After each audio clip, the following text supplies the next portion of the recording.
at the end. So she's just taking her time, and I think she'll be open to it, and we'll get another proposal by the end of the season. And tells Jerry, take care of him. Yeah. But I thought the proposal was particularly meek and anticlimactic. Yes. Compared to what you would think Ezekiel would do. And I think that's purely because if he had made this grand gesture and then, for purposes of the plot, she says no, then it would have just seemed really sad. So instead, he just like looks over and, hey, you want to get married? Right. like a dopey guy. But Here. anyway. Then I saw, right here, what about it? But then with Carol and Daryl, it was nice to have them have another scene together. I feel like that's a little bit giving fans what they obviously want, but it was done well. And I like that Daryl made fun of her a little bit. Does he snore fancy too? Nah, he's all right. He's a bit corny, but I'm happy for you. If anyone deserves to be happy, it's you and all this. And so I love that scene because it's like, okay, now Carol's in a relationship with someone else, and people wonder about Carol and Daryl all the time. Will they, won't they? What is their relationship really? And her being in a having a boyfriend doesn't change them at all. They're still just the same. They have the same deep, intimate friendship that they always had, which I think is awesome. I also like that her response to him saying corny. I like that she said, corny's kind of nice. She's been through. After what she's been through with Ed. Yep. Me too. I almost like cried at that. Yeah. She wants nice. She wants sweet. I'm like, you deserve that, Carol. Yeah. And he's a great guy. And then I like that maybe he told her, but we didn't see it, but she sees somehow that Daryl is not happy leading these saviors. And she's like, well, I need my space, and I think you could use a break here. So I'll take over for you. That's great for all kinds of reasons. For what I just said. Also because it shows her confidence and her level of engagement. Like, I can do this. She can put them in place. She can do anything. Lean in, Carol. And it's going to be fun. I mean, I'm like really interested to see how that's going to go too. So me too. Cool development there. Yeah, exactly. Last, Daryl. So it was interesting to have him in charge of Sanctuary because it seemed poetically cool because he used to be a captive there and was tortured, and now he's in charge. But it was good to see that, he's not the type to try and build up and run a community, and it really wasn't working for him. And that seems true to the character. So that's not him. Yeah. So I love that too. Can I say two quick things about Daryl that I loved? Yeah. One, I love that he has a spear holder on his motorcycle. I think that's incredibly badass. I also loved that when they were on that muddy road and Daryl's and it's time to fight the zombies, that Daryl pulls out his knife and gives it a quick little spin, and I love that. Did you see it? No. It was really fast. He gives it a quick little twirl, and it looked like a gunslinger. It looked great. He's such a Fonzie. He is. He's totally a Fonzie, but it worked. I was like, cool. I'm there. That's Super it. Cool. What else? Oh, let's do notes. I'm done with my number one. Got any notes? Those were my notes. Okay. I gave you my notes. I got a few. I just wrote, seeing Andrew Lincoln, my heart hurts. Because we're just counting down until the end, and a few more episodes here. We don't know exactly when, but could be next week. Who knows? Well, I heard that he came back and directed an episode. He came back to shadow a director because he wants to come back in season 10 and direct more. See, that's nice. Yeah, and he said he just couldn't stay away from the story. He might come back in a flashback. Maybe too. He'll accidentally fall in front of the camera while he's directing. We'll get to see him. That will probably happen. Yes. Let's see, or maybe he'll die this season, and then he'll be a zombie, and Daryl will keep him holed up and go, try to have drinks and play cards with him, and then when it's Andrew Lincoln's turn to direct, he can play zombie Rick. Yes. Okay, what else?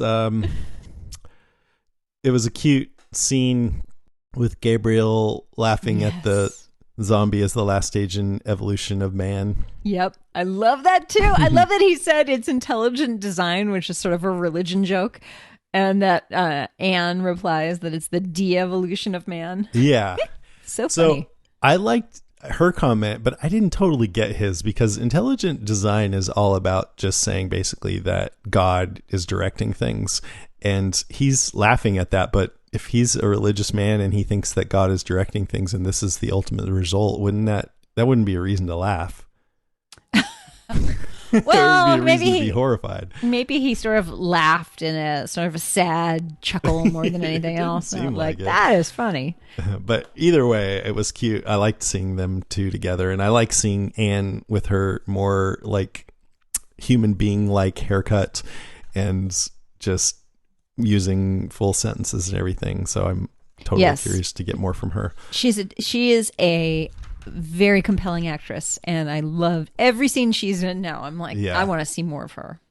Well, she's also a really cool person, by the way, at the conventions and stuff. Oh yeah, really nice and fun and everything. Comes across.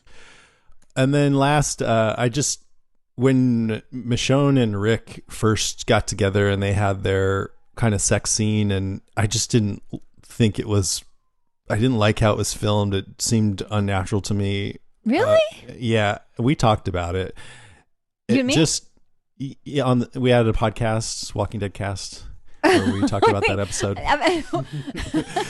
And it wasn't anything about those two characters, because I always wanted them to get together, and I think that they had great chemistry all the time. I just didn't like the way that scene was staged or something. Sorry, you meant back in the day. Okay. Yeah. Sorry.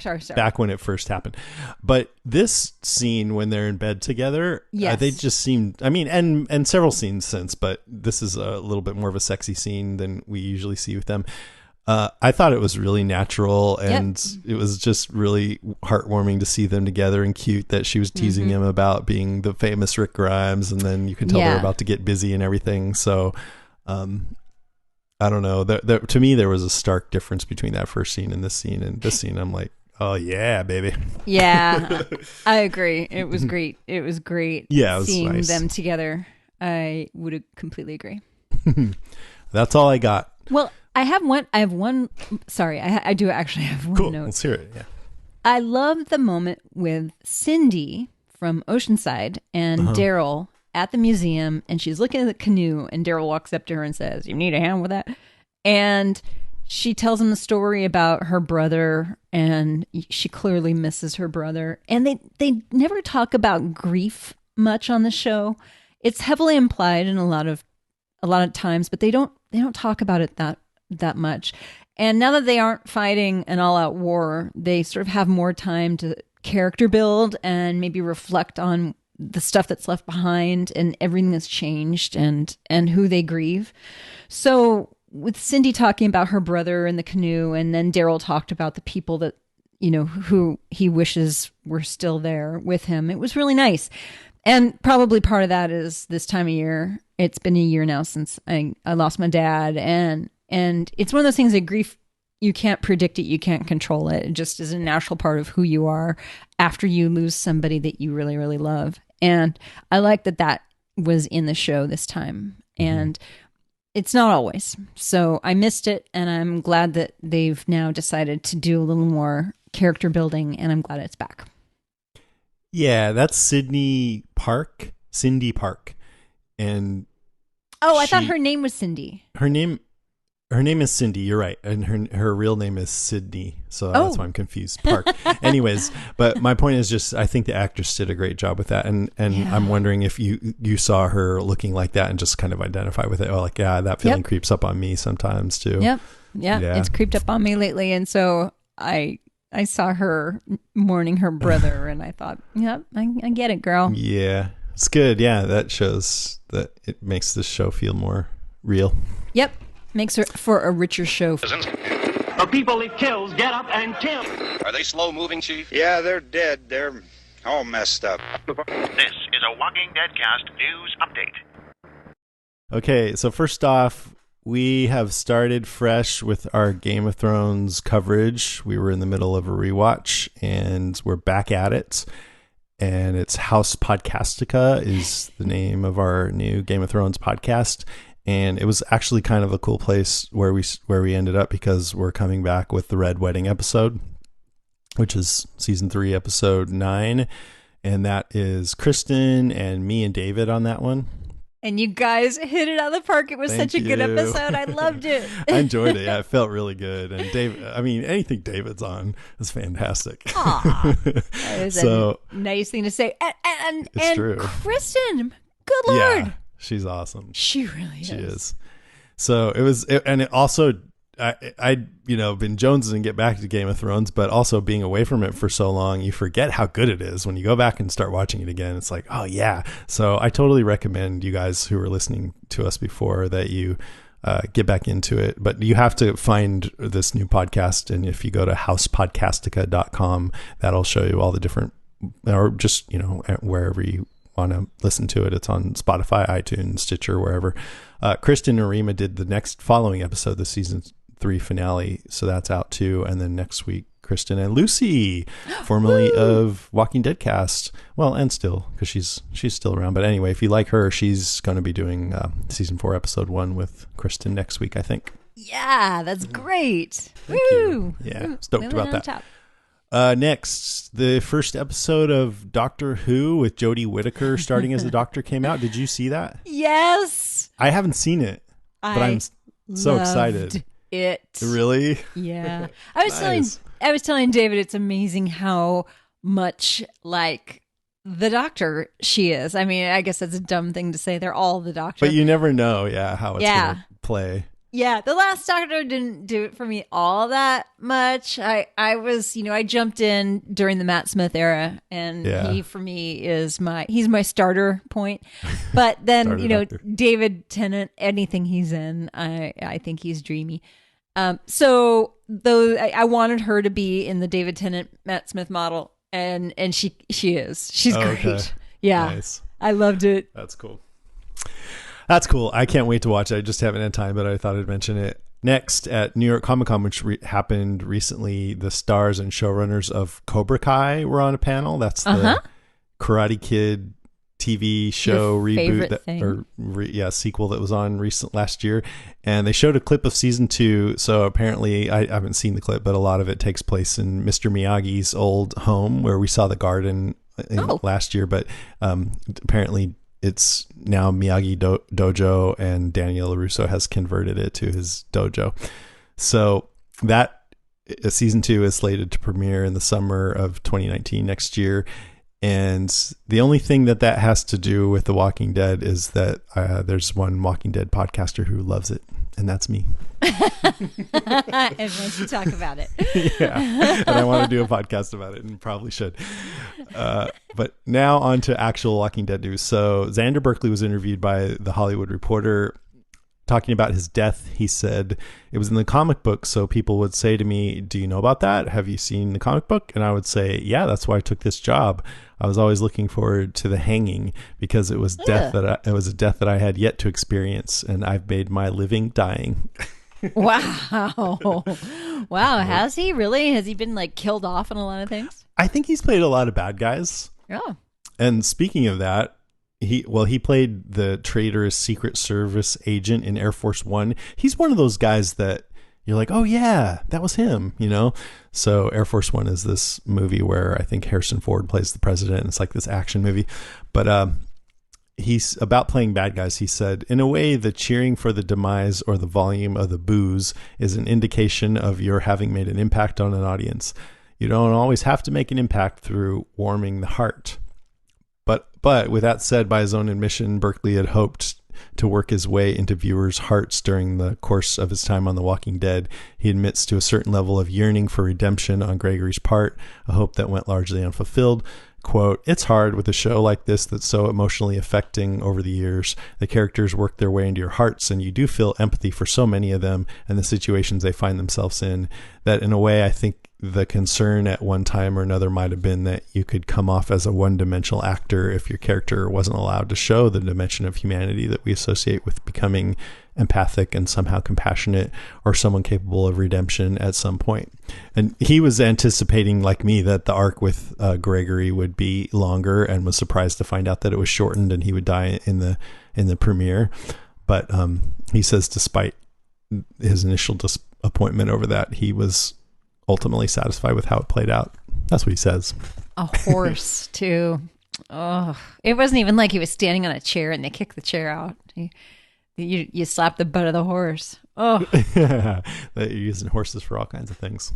Yes. Even, poor Kenny died saving a horse, right? That's why he went back. And I thought, they have so much trouble figuring out how to make the zombies a real threat. That's actually a decent one. Like, he just kind of impulsively ran back because he wanted to save his horse, and that got him in trouble. So I thought that was pretty good. It's a sad thing. It's like somebody running back into a burning building to save, their cat. Mm-hmm. Yeah, totally. I would totally do that, I hope. I hope. and I don't know. Yeah, I don't think I would. Maybe. You've got a cute cat, man. I mean, he's so gorgeous. Yeah. Angela Kang was interviewed by Deadline. My favorite question, they said, well, is interesting anyway. They said, you and others have mentioned how Lauren leaves at the first half of the season. Does Andrew leave at the first half of the season or the second half? She says, out of respect for Andrew's wishes, I can't say. He wanted the audience to not know exactly which episode, despite leaks out there. So that's cool. I like that. Oh. Like, there will at least be some amount of surprise in it for us. I'm actually glad that we know, because that's too big to have as a shock surprise. Yeah. But I agree. I'm glad that they tell us. But I'm glad also that we don't know which episode, so that there's still some element of surprise and mystery about it. Now, every time he does something scary, it's going to have real consequences, It's always been like, they'll never kill him. And now I'm like, it's going to have real consequences. I know. I mean, if they really wanted to mess with us, they should have like a near-death episode in every near-death experience in every episode. This is it? Oh, no. It's not it. Totally fine. Norman Reedus was interviewed by Deadline. He says, not only is Angela Kang now in charge and killing it, but we have a bunch of new writers, a bunch of new actors, a bunch of new directors, and they're all women. I've said it before, we did a couple seasons where it was sort of male driven, and you end up with two main characters sort of chest bumping, saying, I'm going to kill you. I'm going to kill you. I'm going to kill you. Women don't really chest bump, what I found out. And if they say they're going to kill you, you should probably fucking hide. Yes. Yeah, that's right. Yeah, every guy out there. Mm-hmm. Listen to Norman Reedus. Next, during the Walking Dead panel at New York Comic Con on Saturday, Robert Kirkman announced that the final episode of... So did you hear about the Telltale Games thing? Yes. Yeah, they all got fired on a Friday and had a half an hour to get out with no severance. Crazy. And the Walking Dead game, which is episodic, had only released one episode, and the second one was released I think the next day because it was all ready to go, but there were two more in the can, or not in the can, but two more in development. And so anyways, Kirkman announced that those final episodes will be released via his company Skybound. And he's going to hire members of the original Telltale game team to finish it. I don't know if he can hire all of them, but some of them anyway, to finish it the way the fans deserve. So I think that's awesome. If yeah. I'm really impressed, and I'm really glad. Yeah, that's cool. During that same panel, Kirkman was talking about Judith. He says, I tried to kill that damn baby. It's not even a baby anymore. I have pitched the death of Judith so many times, it's not even funny. It is actually kind of funny. I know. He knows it's funny. But he said he's pitched it a lot, and the writers always talk him out of it or say no. Can't kill a baby. Then he goes, I will say when you see season 9, you'll be as happy as I am that no one listens. There's some really cool stuff coming with Judith. Judith's a very fun character. It's cool having a kid running around the zombie apocalypse. We do some interesting stuff with her this season. Then he says, I was wrong to want to kill her every season from season 3 on. It's so funny. I'm sorry. I love it. All right, that's it for the news. Let's move on to listener moans, groans, and grunts.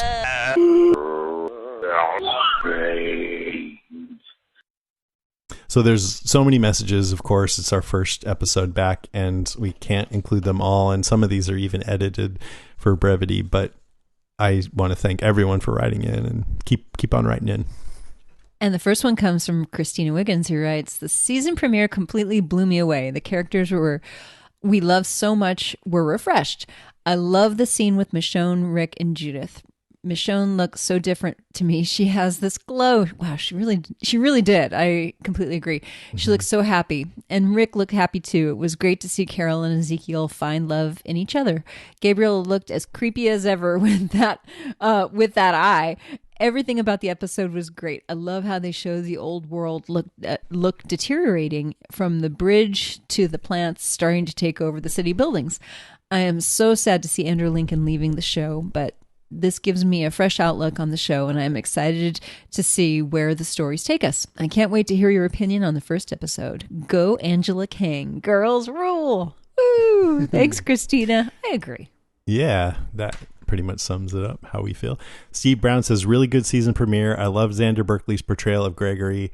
Pouring a drink for a recovering alcoholic is despicable, almost as bad as weaponizing said alcoholic. So I guess he's saying Earl, Ken's dad, was an alcoholic. I didn't catch that, but yeah, okay. He offered both of them a bottle of whatever, and then he's like, "Oh, I forgot."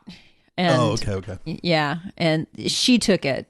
The mourning mother. Oh, so sad. It's sad to see. Gregory's a total asshole. I actually I love that. As you guys know, he's my George Costanza of the series, and I'll miss him. Mark Kirkman writes, there were so many happy things going on. It made me smile ear to ear as I watched the episode. King Ezekiel and Carol, and the cute, loving banter between them. Plus, Gregory being hanged at the end. You're a sick guy, Mark Kirkman. William Sharnagel says, Greg Nicotero, once again, awesome work. Legend since Day of the Dead. Love the opening credits. Maggie has taken a darker path as Gregory learned, don't mess with a mommy shark. Loving the tension between all of our core group. Can't wait to see what's coming up this season. Only thing that worries me is that The Walking Dead may be drawing to a close now that we're losing two huge stars. I honestly believe season 10 will be the last. Hopefully I'm wrong and this season will get people excited again and they can see further down the road. Well, actually, I hope you're right. And I hope they wrap it up in season 10 and they do it in an amazingly satisfying way. But yeah, either one of those two would be fine. Jeff Allen writes, okay, so I don't know if it's Angela Kang's hand in this, or if it's just that I've watched 16 episodes of piss poor writing with Fear the Walking Dead, but this episode was amazing. I'm absolutely loving the whole rebuild direction they're going. Quick top 5 here. The Spider Walker. I have no problems with spiders, but I basically had to change my shorts after that scene. The new title sequence, just holy shit, that was incredible. So that was a very quick top 5. In fact, I call that a top 2. I cut some of that out, and I shouldn't have left the quick top 5 in. My fault. I love it. It was a super quick top 5. It was only top 2. Because there's only 2. Right. Thanks, Jeff. Peg Allen says, I really enjoyed this premiere. It was a little cheesy in parts, but it added to the good, lighter feel of the episode. Well, as light as an episode that ends with a public hanging. Right, yeah. I knew we're all sick and twisted at this point. I knew the thing with Gregory was coming, but I really expected them to build it up a few episodes. But nope, they got that shit done with. Actually liked that pacing a lot. Hopeful for what Kang has in store for us this season. Yep, agreed. Evan Brookman writes, I really liked it, except I kept thinking maybe they should kill Rick now. Or this part would be a good place to kill Rick. What if Rick fell down the steps and died? It happens. Oh shit, Michonne is about to kill Rick in the bedroom. 70s porn music. Worst ways to go. Alas, none of those distractions came to fruition. I guess we'll keep him for at least one more episode. This really didn't bug me much. Maybe he dies between episodes. Yeah. Next week there's a gravestone. Like, oh God, that was terrible. That thing that happened. Yeah, that was bad. And then they never talk about what it was. That'd be hilarious. This really didn't bug me much because I'm guessing trying to rent one of the Smithsonian museums for real was an expensive prospect. Oh, he must have said something about how he knew that it wasn't the American History Museum. Since I really do love the Smithsonian museums and encourage people to visit them if possible, I just want to say I don't be put off by the scale of pseudo-Smithsonian used in the show. The for real Smithsonian are actually several very large museums, most of which border the sides of the National Mall. No matter your opinion of DC and the snakes that reside there, past, present, and future, it's worth spending a few days there for the Smithsonian alone. I love the Smithsonian, Evan. I completely agree. And I think that particular museum is free. So it's just another, I mean, if you happen to be there, you want to go into a free museum, the American History Museum is one of the great ones. Yeah, I like that. Matt Moss Thompson says, I can't understand Daryl's viewpoint. It changes so many times, and I hate to be looking at him as the bad guy, but yeah, I get it. The show can't all be about peace and love. Yeah, but I see Daryl's viewpoint for sure. Alyssa Stout writes, Gregory is literally the worst person ever. Glad to see him go. He's not the worst person ever. I think we've established that's Negan. Love the new title sequence. It looks so comic book. My only beef is that we've gone the past two, maybe 3 seasons without seeing Maggie show any part of her pregnancy. And bam, now there's baby. Say what? I feel like we were very deprived of the birth of Herschel. Although it is a nice touch that she named him that, especially now that Scott Wilson has passed. Yeah. It was sweet. Yeah, we did a little time jump. So we did. Happened. We did. We had 2 seasons of Baby Bump and then Baby. There wasn't a baby bump. Not even a baby bump. No, no baby bump. She didn't have to put up with any of the prosthetics at all. There's a tongue twister in there somewhere. Yes. No baby bump. I don't know. Leanne Hicks says, maybe it was my mood, but it felt like a slog to get through. Some of the dialogue was too cutesy and didn't feel like those characters anymore. The only emotional reaction I had was seeing the dedication to Scott Wilson. There were a couple of emails like that too. People thought it was boring. Yeah. Mostly people liked it though.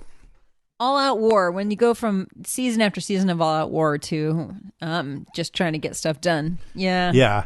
Also, really, this episode, you had to get into the whole really politics of the groups. Yeah. And if you're not into that and you're more into zombie adventure, I mean, they did have some zombie adventure too, but really the core of it was the tension and the politics between the groups because of the things I mentioned about why there's discord. And if you don't give a shit about that, then you're not going to like the new direction of the show. I think. That's it. Exactly. Yeah. Kristen Hall writes, really great first episode, feels fresh and new with all the same characters. I'm really loving the direction both shows seem to be taking with removing a central lead character. While Rick is still the same central voice of the show, I can see the elements forming into a true ensemble. It'll take a minute to adjust, but I really feel positive about the season. The episode had intensity, quietness, surprise for those who don't know about Gregory's demise. Yeah, I didn't know. I'm in. Looking forward to seeing what Karen thinks for sure. I thought more than once. I think. No, I thought more than once last night that Karen was going to appreciate the episode for a few different reasons. One being the noted absence of Negan. Yay! Roar! So from now on, our Patreon subscribers will get a special episode where all my stuff is edited out, so you can just hear what Karen thinks. Just me laughing. God, it's like just you laughing. Special place in hell where all you hear is me laughing. Just kidding, Kristen. Thank you. That's a great message. Rachel Teal said, wait, I can't read this one because I don't watch, what do you call it? Anchorman?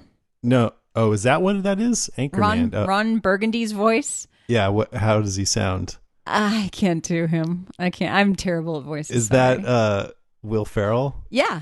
Oh, as an anchorman. Boy, that escalated quickly. I mean, that really got out of hand fast. This is a side of Maggie we haven't seen, and I have to say she's never been more interesting to me. Something tells me that she actually isn't quite ready to be Queen of Hilltop, though. Tyrannical much? The political science major in me came out in full force. See, this is what happens when there's no oversight, and this is why we have 3 branches of government. Well, sort of. Believe me, I hate Gregory as much as anyone else, and he definitely deserved a gruesome death, but it just seemed like a really big leap. If we're going old school, maybe put him in a pillory, make more jail cells and stick him in one. Maggie's not on board with Rick's grand plan, and that makes for an interesting story. So I'm not complaining. Story, but damn, girl, this is right exactly where we're supposed to be. Like, oh shit. Yes, exactly, and it's foreboding. I mean, it's not good. Teresa Terrell writes, "It worked for me. I like that someone said no to Rick. Maggie is a good leader because she can draw a line. So, all right, there's that.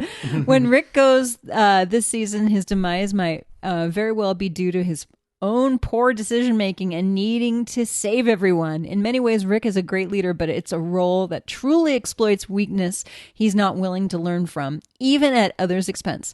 Here's where Negan's philosophy does make sense. People are a resource, whether personalized or practically. Rick's failure to respect certain boundaries and limitations will cost him big. I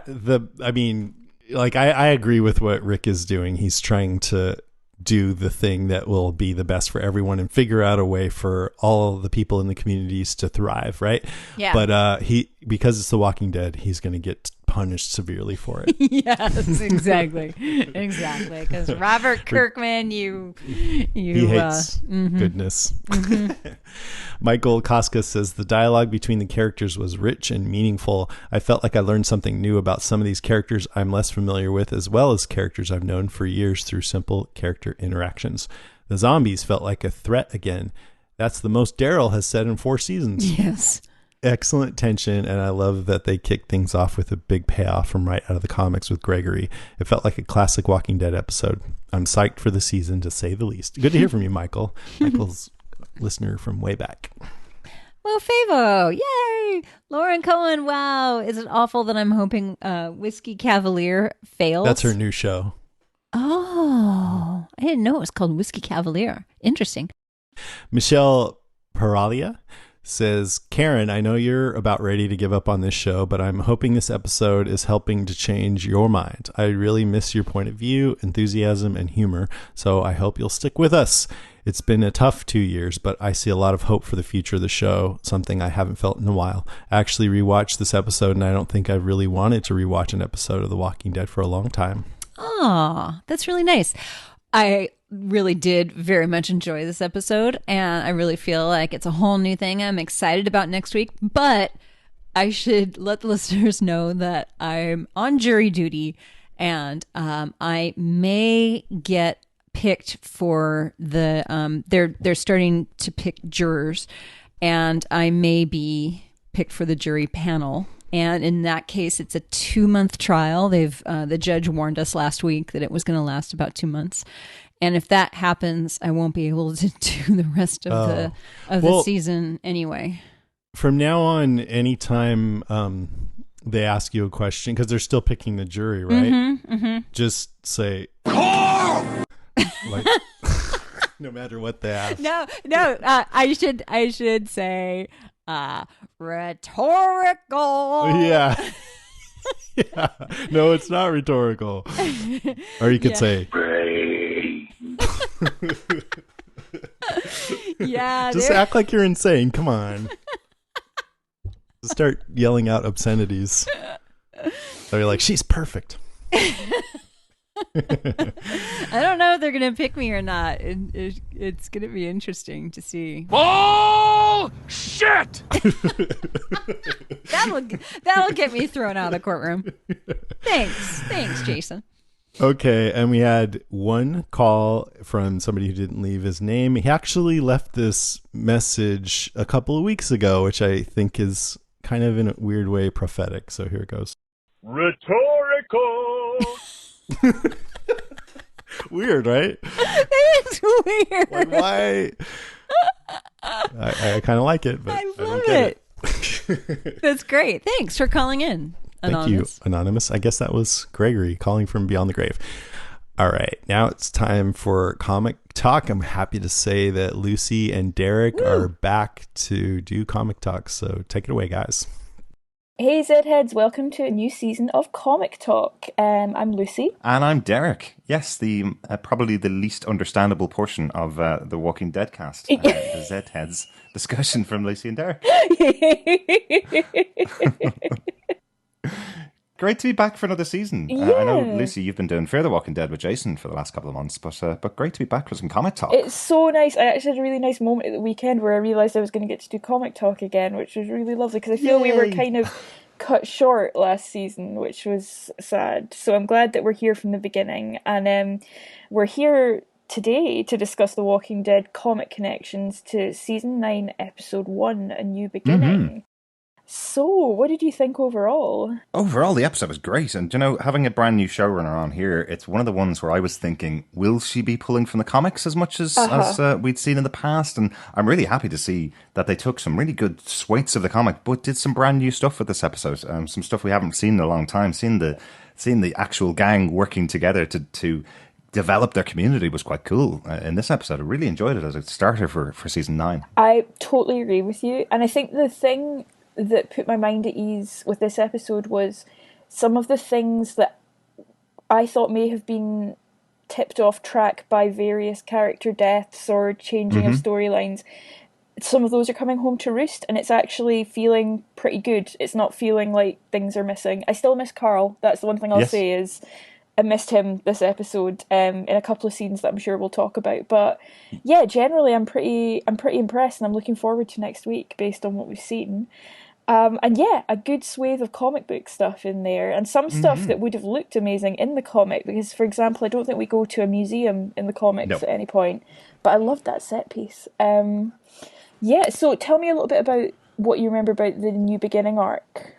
Yeah, I suppose the big moment at the start of this episode was the new beginning for the gang that we've seen for so long. In the comic books, I just read a little bit about it today again, because just to refresh myself, I suppose, the new beginning arc itself was from issue 127 to 132, and it was kind of Kirkman saying, I've been dealing with all these characters for 126 issues, loads of backstory, loads of baggage that they're carrying around with them, and I'm going to just reset it all. So if there's a comic book fan and who hasn't jumped in, they don't need to actually read all of the comic books beforehand. It's a brand new point where they can jump on board and get this kind of new vibe. What I remember most from this is that it felt like a Western. It felt like they were setting it up as everybody riding horses and doing the tilling of the land and all that kind of stuff. And they really got that vibe, I think, in this episode of the show. Absolutely. I think Alexandria looked spot on as well for that kind of vibe. I was really pleased with that. It looked... because I feel like we got kind of a preview of that last season, but I feel like it felt much more real this season, and I enjoyed that a lot. I think where they differ from the comics, which was quite interesting, was I think A New Beginning, it actually starts with Magna and her group, so it really feels like a completely new story because we enter it via this new group of people. But I actually loved seeing our group as a new group with faces that we aren't as familiar with. The gang was all there, and I think that was much more rewarding and a nice kind of introduction back to the main show. Yeah, absolutely. I think you couldn't have started off the season with all brand new characters. I think this idea of bringing them all back in this way, seeing where everybody lives, there is that lovely moment when we see Daryl kind of concerned about the fact that all of his friends are spread across all of the groups, Yeah. And I think that's kind of speaking to what the audience talks about a lot with this show, where each individual main character has now got a gang around them, and they kind of want to see them work together. So setting it up this way, doing that visit to the museum to get the gear that they need to develop this community. While it's not from the comic books, it's a great choice to make sure that they're all still connected, I suppose. Absolutely. I mean, the one thing I would say about that is, like, don't send your doctor on a dangerous run. Like, it's just like, there must be another doctor. Why have they sent Siddiq? So that was my one concern about this. But I enjoyed the Indiana Jones being afraid of spiders rather than snakes, but it tickled me. So in terms of the things that are playing out slightly differently, I had a real dummy moment where I was watching what was happening in the sanctuary, and I was thinking to myself, well, it's funny that Daryl's back there. Yeah, you wouldn't think they would put him back there after everything he went through. And I had a major head slap moment of, Daryl is kind of Dwight at this point. Like, not exactly. But yeah. Yeah, he's taking the place of Dwight. We saw in the comic book issues, this is issue number 141, a very important comic book, which we'll talk about, one of the other big storylines that happens in there. But this moment with Daryl talking to Rick about wanting to give up the role as leader, that comes directly from the conversation where Dwight hides out in the background in issue 141 for a little while to get his opportunity to speak to Rick about giving up on being a leader. They kind of split the storyline, I think, a bit, and let me know what you think, Lucy, as well, but they kind of seem to have split the storyline between both Daryl and Maggie, where Maggie's had an election to get her role as leader in Hilltop, and whereas Daryl has kind of taken on the role as leader over in Sanctuary and seems a bit unhappy about that. Yeah, I think you're absolutely right. I couldn't. That was one thing, and it's not a criticism of the show in a kind of big nitpicky way. I couldn't really get my head around how they would have got Daryl to do that given what he went through there, but I think they kind of explained it away with sort of it was Rick's idea and he wanted to give it a go or whatever. And I wonder if what we know about Lauren Cohan leaving the show, we're going to see a little bit of different development with Maggie, because I do think she's maybe a more...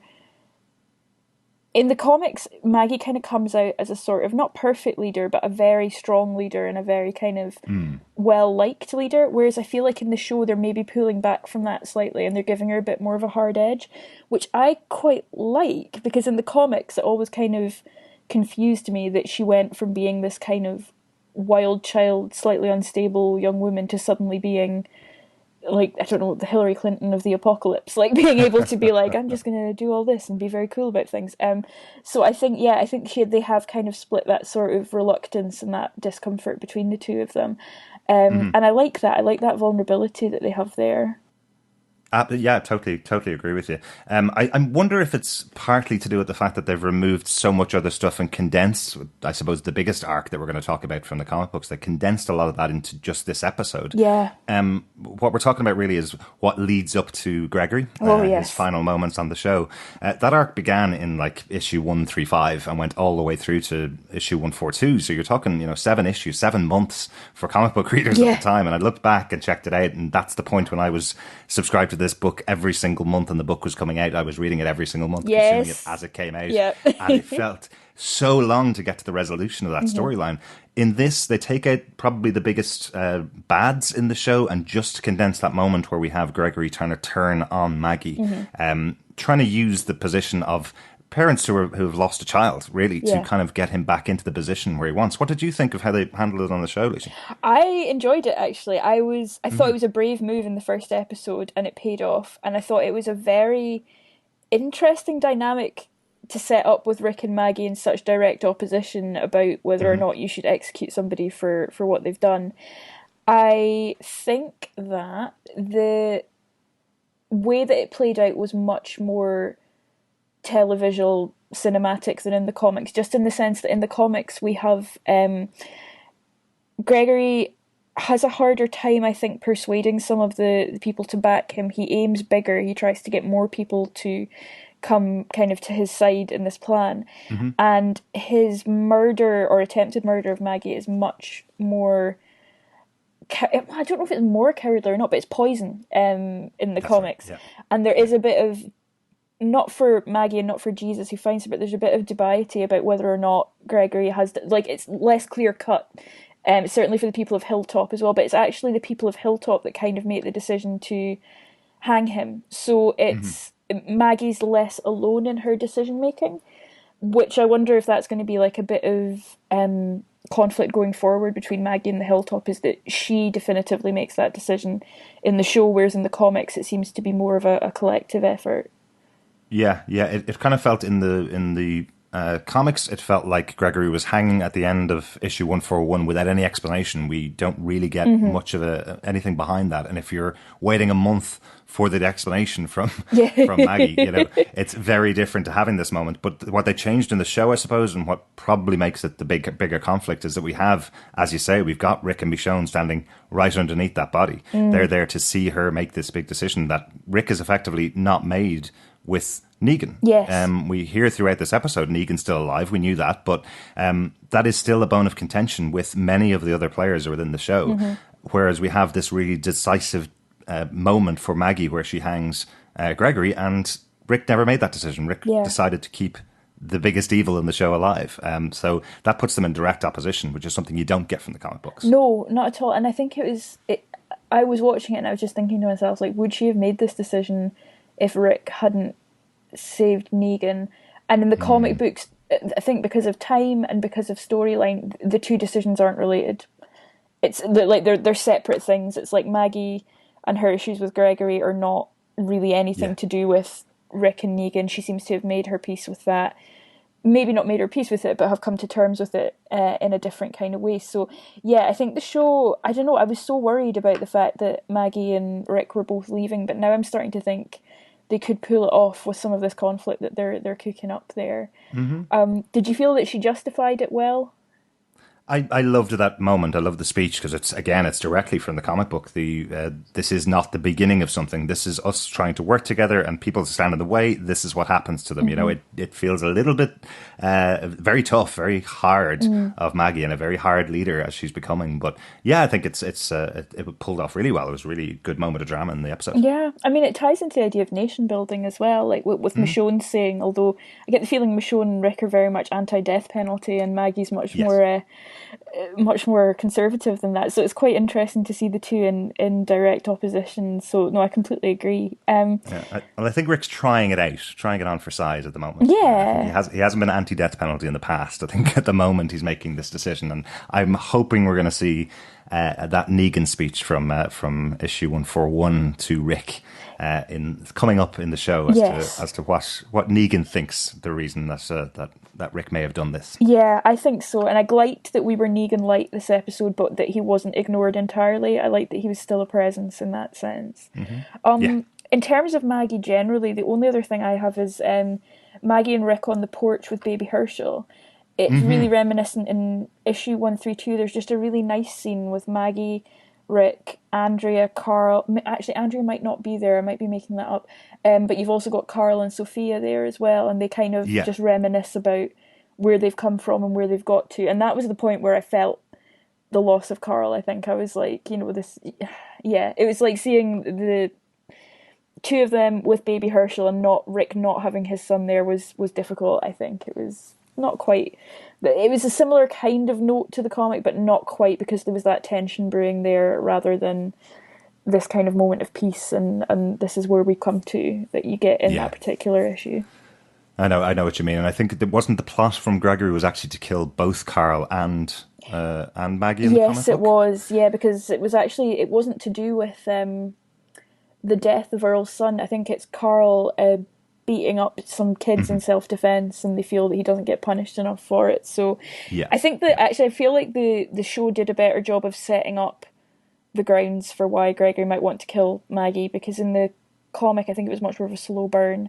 And nobody actually died. It was just to get the parents riled up. But in this, you've got the very direct loss of someone, and you can see why that would push someone to those limits. Yeah. The only other thing I have is Carol and Ezekiel and Michonne, or rather not Michonne. So is Carol going to the Sanctuary kind of a substitute for Michonne going to Oceanside in the comics? Or is it just kind of an allusion to it?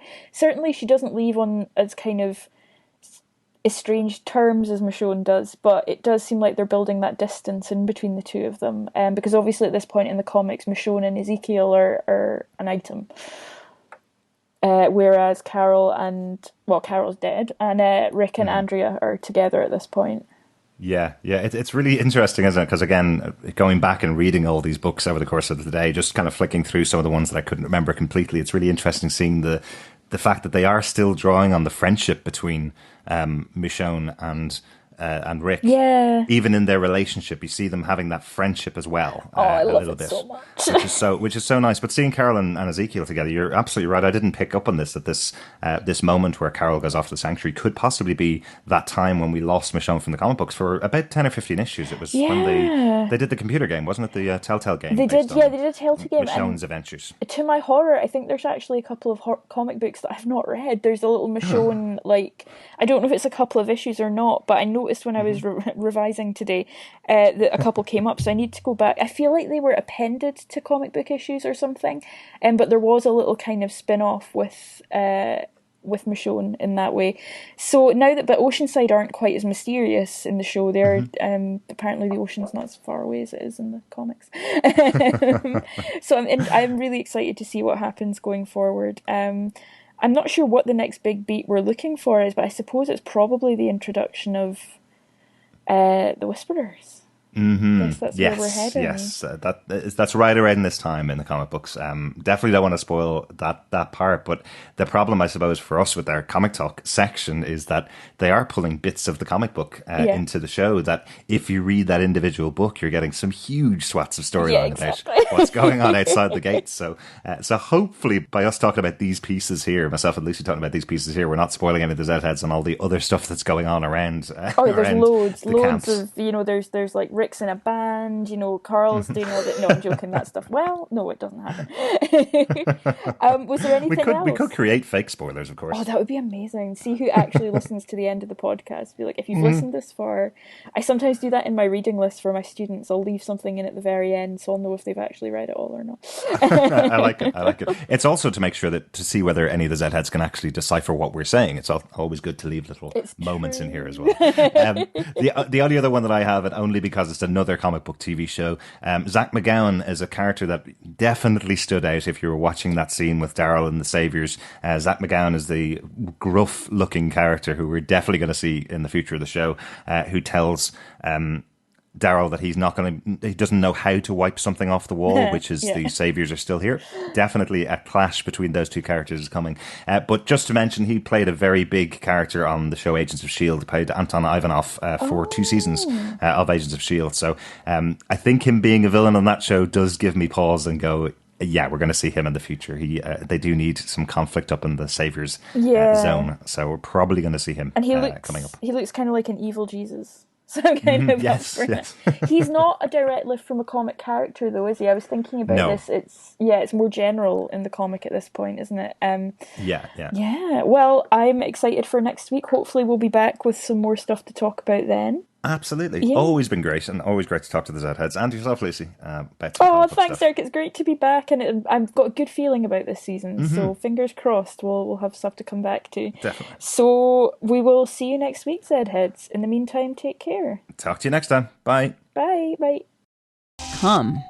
Like House Podcastica for our Game of Thrones rewatch. Yes! Heading into the final season coming up next, I think, spring, and then we'll also be covering spin-offs on that podcast. So lots of Game of Thrones stuff to come. Next episode of this podcast, Walking Dead Season 9, Episode 2, The Bridge. You're going to be here for that one? I will. Sweet. So we'll see you next week. It's really good to be back podcasting with you. That was really fun. Yeah, I agree. Woo! All right, that's our show. Thanks for listening. Don't get bit, Jillian Moreau.